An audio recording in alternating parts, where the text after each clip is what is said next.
my name is John V. Welcome to Chautauqua People. My guest today is Judy Barie. She serves as Director of the Visual Arts at Chautauqua Institution, also known as VACI, Visual Arts at Chautauqua Institution, and the galleries there. Judy is a native of Pittsburgh. She's a product of West Virginia University, where she earned a Bachelor of Fine Arts and the Atelier 17 postgraduate printmaking school in Paris, France. She's a working artist in her own right and is represented in several galleries. Judy, how did you come to Chautauqua? Hi, John. I came to Chautauqua with my husband in 1990. We were told about this great place to vacation, and we came up and rented a modern cottage at We Want You, which everybody knows where that is on the grounds. And we loved the lake so much, we came back in 6 months later and bought a cottage in Maple Springs. And so I've been coming to Chautauqua since 1990 every summer. Wonderful, wonderful. Now, I understand that along the way you also did some real estate work. You converted the Jubilee, was it a rooming house, into a condo building. Can you tell me about that project? Sure. I had two sons that I raised while we lived in Maple Springs, and they grew up going to club. Then they ended up working at club and at the sailing center, and were spending a lot of time on the grounds. And of course, Maple Springs is across the lake. So we had an opportunity to purchase the Jubilee with friends of ours that had rented there for years, which we did, and then we converted it into 7 condos and kept one for ourselves, and that's what got me onto the grounds. That was 2005. And what was your background in art, and how did you begin volunteering at the old CCVA gallery?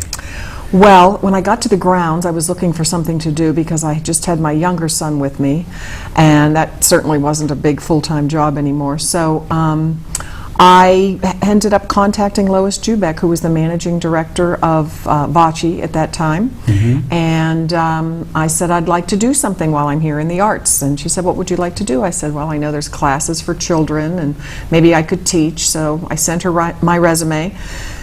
And she said to me, you really don't have much experience teaching, but you have a lot of experience in the galleries. And I said, well, I would really much rather work in the galleries. At that time, I was showing my work in about 7 galleries across the country and traveled to a lot of those galleries, delivering my work for exhibitions and getting to know the directors and the people that worked there. So the first year I volunteered at the old CCVA. And then the second year, they asked me to be the assistant director. And then the third year, I was appointed director. That's great. That's great. And what roles did you play outside of Chautauqua before the directorship? Was there leadership for exhibits? Yes, yes. And I was a practicing artist for 25 years, coordinating my own work in shows, and helped other friends coordinate shows, and worked closely with several galleries and museums on exhibitions. Right. Now, I wonder if you could give me a quick overview of VACI. And I think we have some footage coming up momentarily, and tell us about that. Okay, okay. Well, VACI is an acronym for the Visual Arts at Chautauqua Institution, with Don Kimes as the artistic director and Lois Jubeck as the managing director, and then I run the galleries as director of the galleries. And this is Fowler Kellogg Art Center, the beauty of Chautauqua. Everybody knew Kellogg Hall, where the paper used to be in special studies. These gorgeous doors were made to keep within the Queen Anne look of the building. And this is the member show, which is up now. We finish our summers every year with a member. If you're a VACI partner member, that is a painting of mine. Congratulations. Thank you, entitled Come On In. And Don Kimes and I decided to show our work this summer, the first time ever in the member show. And that was a real treat for us, in support of all the people who support us. More work by our members. There's a great array of paintings and some sculpture and ceramics. This is the second floor of Fowler Kellogg Hall that were classrooms and now are named galleries. 3 separate galleries, but we use the second floor as one continuous space. We've never split up 3 different shows on that floor because they blend very beautifully together. Here we have Stroll Art Center, and this was remodeled in 2008 with a very contemporary look. This is the main room, which now has a show up entitled Conversations in Red, which I curated. And this is a real premier space for us. I call this sort of our Chelsea gallery space. It's got 18-foot high walls and gorgeous wood floors.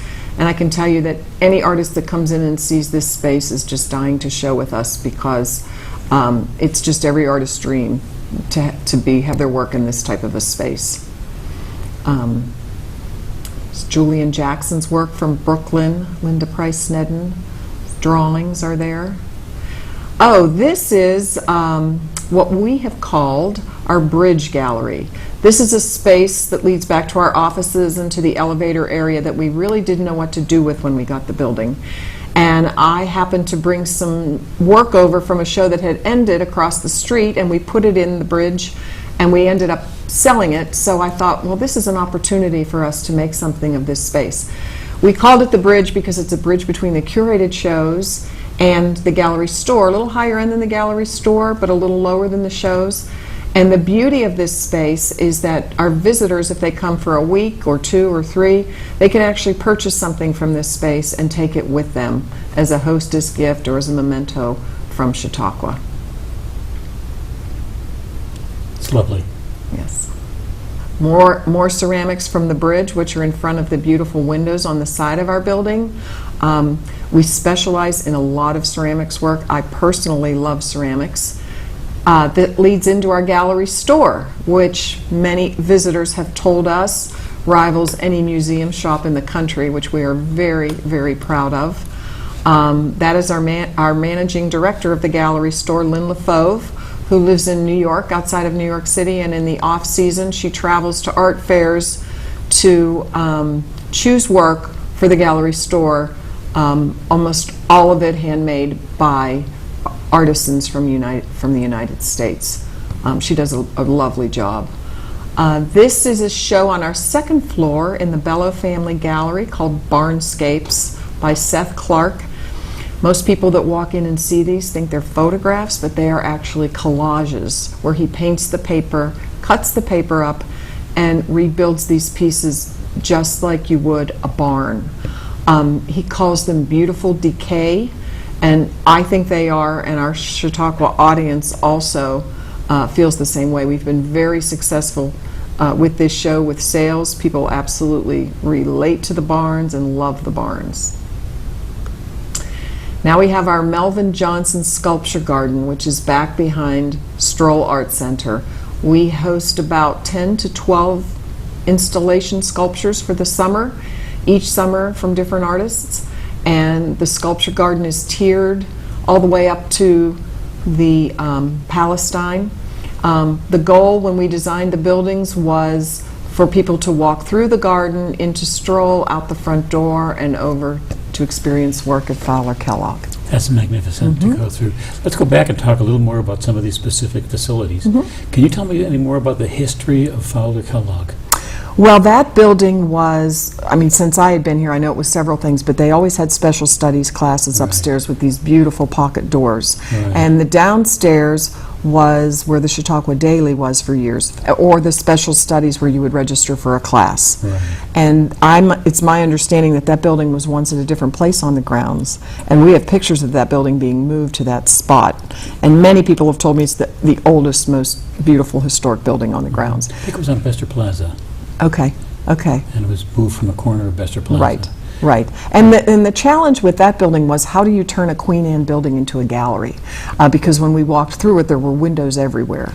So we came up with the design of floating walls in front of the windows so that the outside would retain the same look as a Queen Anne building, but when you walked inside, it was a contemporary art gallery. Wonderful. Yeah, and there's a beautiful glow because those walls just go up past the windows to a certain height. And I remember the first time I was up here, I came over early in the morning to check on the building, and there was just an absolute beautiful glow of light that comes up from behind those walls. Now, how did you decide on the galleries to go inside? Was it by the architecture, or how did you subdivide it? Yes. Oh, the insides of the galleries? Well, when it was the old CCVA, which is now Stroll Art Center, there was a main room that hosted, that was cut up, and the stairs were in a different place, and you could see the gift shop from that main room. Okay. And I found that very distracting. I didn't like that. I thought we needed to put that in another spot. So the architects worked with us, and there's a corridor that makes a very contemporary curve that walks back to that space, and they moved the steps to a different space, and that led up to the upstairs, but it still provided a beautiful singular gallery space in there with those walls. Right. Now, renovation of the stroll was a major project just in itself, wasn't it? Major project. They Tell me about that. They kept the same room. We worked with an architecture firm in Pittsburgh, and they came to us with a first design. And Dawn and Lois and I were looking at the design, and we said, it's not contemporary enough. And they said, oh, good, we wanted to try something different. So they came back with a second design, and we said, you're getting there, but it's not quite there. Then they came back with a third design, which is the design that's there now, and we said, that's it. We wanted it to be, when people turned the corner, we wanted it to look like an art gallery. Right. And did you put any specific items in there based upon your work experience? Yes, yes, we definitely, the upstairs, the Gallo Family Gallery has museum-grade lighting, air conditioning. There's a system, an alarm system behind the walls if we ever had very expensive artwork for nobody to touch it. Everything changed with the building. We put 3/4-inch plywood behind all of the walls so that we could hang things up to 300 pounds. New floors. The main gallery of Stroll Art Center is really the only room that remained the same. And when we looked up under the suspended ceiling, we saw that gorgeous open roof like the Bratton Theater, and we decided to expose that, which is why I call it the Chelsea Gallery. There's a lot of galleries in Chelsea that have done that in those old buildings. And then from there back was all a completely new building, which had an elevator, which is code, and offices, and we have a kitchen in there, and of course the restrooms, and then that leads back to the gallery store. Right. And how long was the building down for renovations? Just a year. Just once off season? Just one off season, yes. And then upstairs we have my office with 2 other named galleries upstairs. Right. And what's been the impact of the renovations of each of these buildings? Well, for me, everything has changed with the renovations of the buildings. I mean, first of all, as an artist, I can tell you that anybody, as I said before, that sees that space just wants to be a part of a show there. And it's made everything easier. The space is beautiful, makes the work look more beautiful. Each space is very different, the way I view it. Fowler Kellogg's first floor has more of a homey feel to me because we've retained the wooden ceilings that were there in the original building. So I tend to put more small-scale work in there. The first floor of Stroll is very dramatic because the ceilings are 18 feet tall, so I tend to always put very large work, or I only curate shows that have large work in those spaces. And then where the Barnscape show was, that is a very intimate space, which is perfect for a one-person show, but it has to be a little smaller work. So each space really dictates what type of exhibitions go in them. Right. Now, typically, how many shows do you prepare each season? We do 10 shows during the 9-week season, which includes the Sculpture Garden. Wow. And how long do the shows last? Well, the Sculpture Garden stays up all summer. The other shows, 4 weeks, with time in between to take them down and put the new ones up. But we actually do 3 shows in Fowler Kellogg. The first show lasts 4 weeks. Then the student show is about 10 days, and the member show is about 2.5 weeks there. Right. And people think that's a good ratio. Now, can you tell me about the selection process for your shows? Well, I travel. I work with Dawn Kimes and an advisory board, and because we do have a lot of people that come back year after year, we try to change things up. If we have a glass show one year, we'll wait and not have a glass show for a while. So I travel. I always go to New York in October and to Chicago in November for the SOFA Art Fair at the Navy Pier, which is sculpture objects and functional art, which is all 3-dimensional work. And this year I'm going to Miami for Art Miami. I hope it's in February. It's in December, Good. but it'll still be nice. Yeah. And so I like to do thematic shows, so when people come in the large spaces, it's not just one person's work. There's always something for somebody to see in a small group thematic show. And I think it actually plays well against other works when you have somebody's work that is, say, in glass or clay, and you're a painter or a printmaker. I think that leads to a more interesting exhibition. Got it. Now, there was a very famous article here, and it said it's a Barie curated exhibition that offers seeing red. And Devin's got us in good shape here, so I need you to give us a good story about this. And those are the 3 bowls which we saw earlier. Yes. Well, there's a couple of great stories about the Red Show. First of all, I famously said, and was quoted in a previous article, that I wasn't really fond of the color red, which is true. That's not something that I normally go to in art or clothing, but that gave me a challenge. We had a blue show called Out of the Blue about 6 or 8 years ago, and I thought, well, what else can we do? So we did the Red Show, and I had a great fun choosing that work, and it was quite a challenge to make it all work together because it couldn't all be the same shade of red or it would be a boring show. So it was burgundies and pinks and maroons and salmons, and I found this artist's work, Tom Marinson from Vermont. I saw his work at the Mad Museum in New York, and they were small bowls, and all the insides were red, but the outsides were different colors. And I thought, well, that would be really interesting because a lot of people stand up on the second floor of Stroll and look down, and they would just see these red dots everywhere. Well, he was busy with other things, and the work didn't come, so it finally came the day before the show, and I wasn't really sure what we were getting. And we opened them up. Well, I actually had my back turned working on other things, and my staff opened them up, and they said, "Oh, Judy, you need to see these." And they came, the smallest one was this big, and then they went that large, and I knew immediately we had to put them on a low pedestal right as you walked in the door. And the beauty of those, they're the most talked about work in the show, and probably the most talked about work we've had in a long time. When you let your eyes rest on those beautiful bowls, they completely lose their depth, and the top of it looks like just a red skin across the bowl, and people are just mesmerized by them. So that was a home run that was unexpected, because I wasn't sure what I was getting. I got to admit to you, when we talked this morning and we decided to shoot some video, when I shot the video of that room, I shot it from 3 different ways, and I said, no, these bowls got to be the center of this. And she may not be happy we're missing some more stuff on the outer walls, but now I feel really good about the way I set those up. They're beautiful. Absolutely. They're very, very beautiful. And what happens to them afterward? We send everything back. We've sold a lot of the bowls, which is wonderful. Right. A big interest that I have here in Chautauqua is supporting artists, number one, but also to build clients, and you can't do one without the other.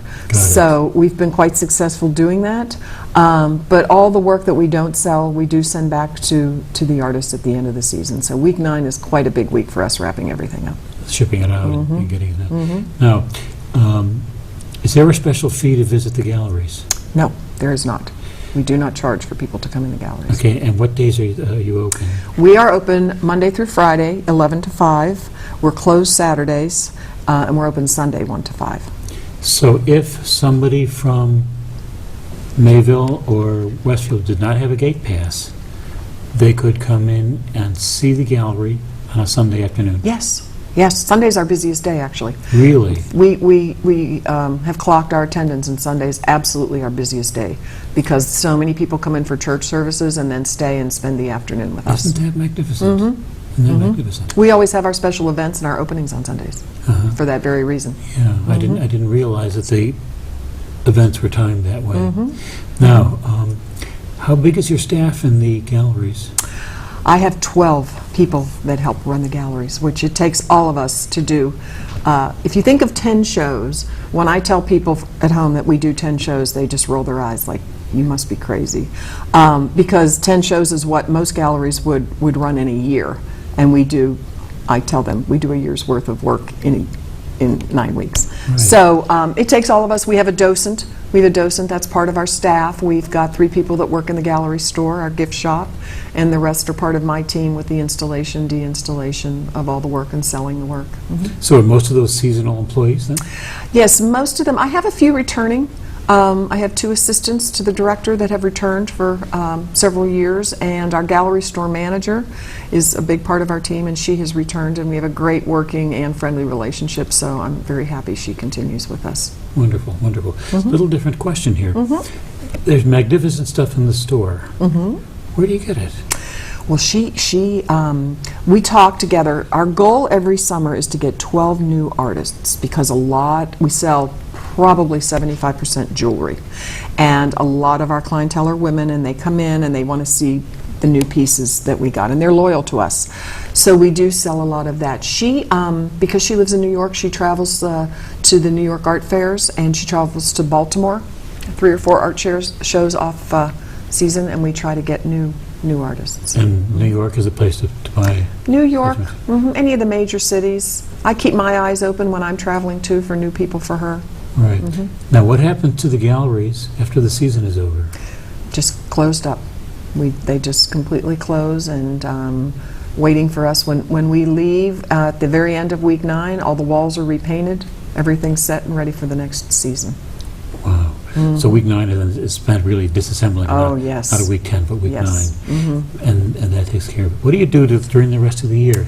I'm a practicing. Closed up. I'm a practicing artist, and I have a studio in my home, and I'm a painter, so I do that work. It's a polar opposite life of what I do here. When I'm here in Chautauqua, I get dressed up all day and talk to people, and when I'm at home, I go into my studio in the morning and don't come out till dinner time and don't talk to anybody. So it's a very opposite life, but I think one feeds very well into the other for me.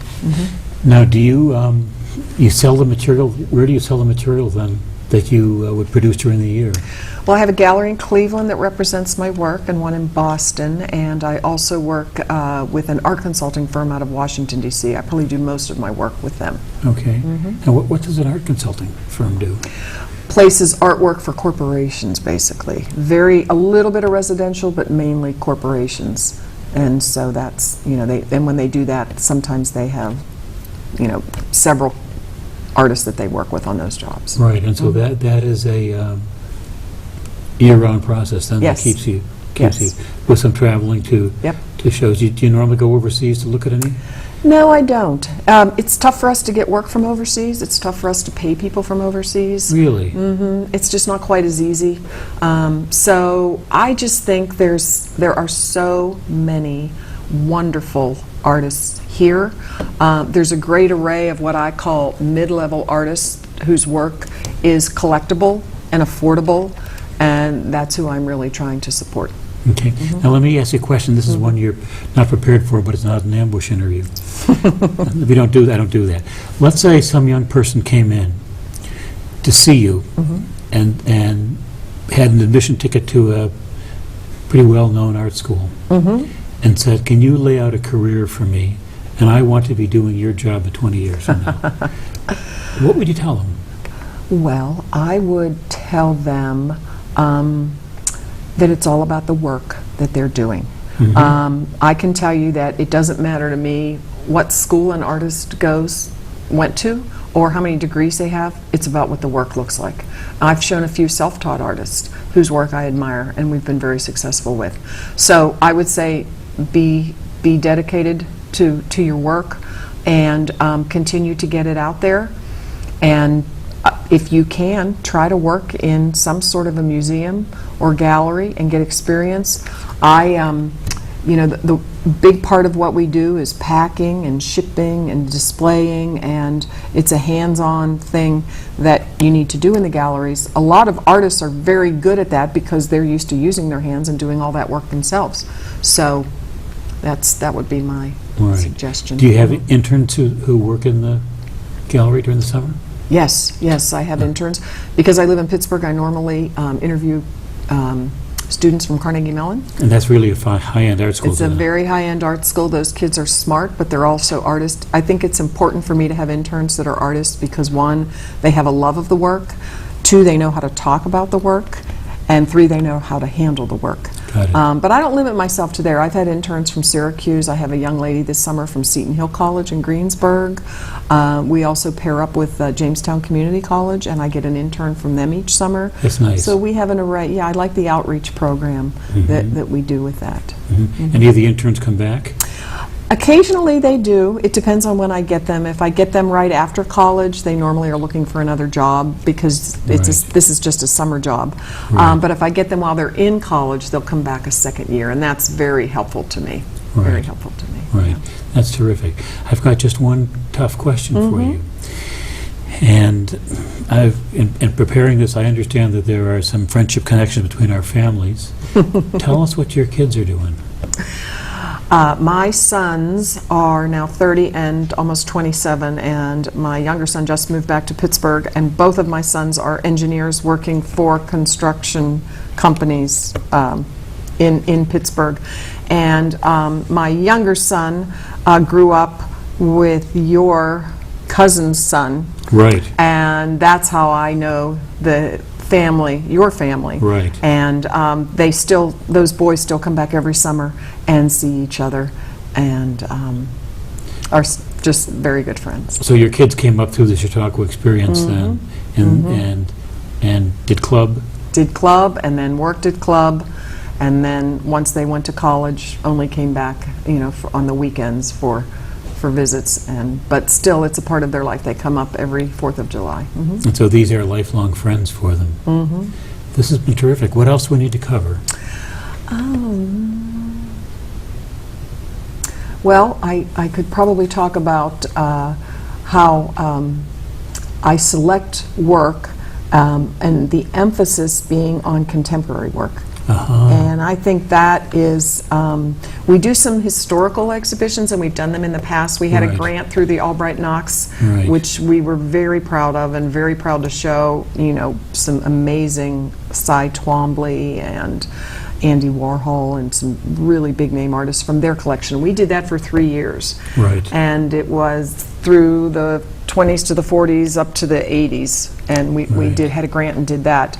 But I would say that the focus of my shows that I curate and that I'm personally interested in is art that is happening today, contemporary art that is happening today. That's terrific. Yeah. And so that puts an emphasis upon the creative side as well. Right. And I want people in Chautauqua to see things in our galleries and then go someplace to New York or Chicago and say, oh, I saw that in Chautauqua first. And that's what I'm trying to do. That's terrific. So. We are out of time. Can you believe it? No, this has been great fun. And it just comes through. So thank you very much. Yes, thank and you, I John. want you to come back. Okay, I'd love to. See you now. Thank you. Righto. Bye-bye.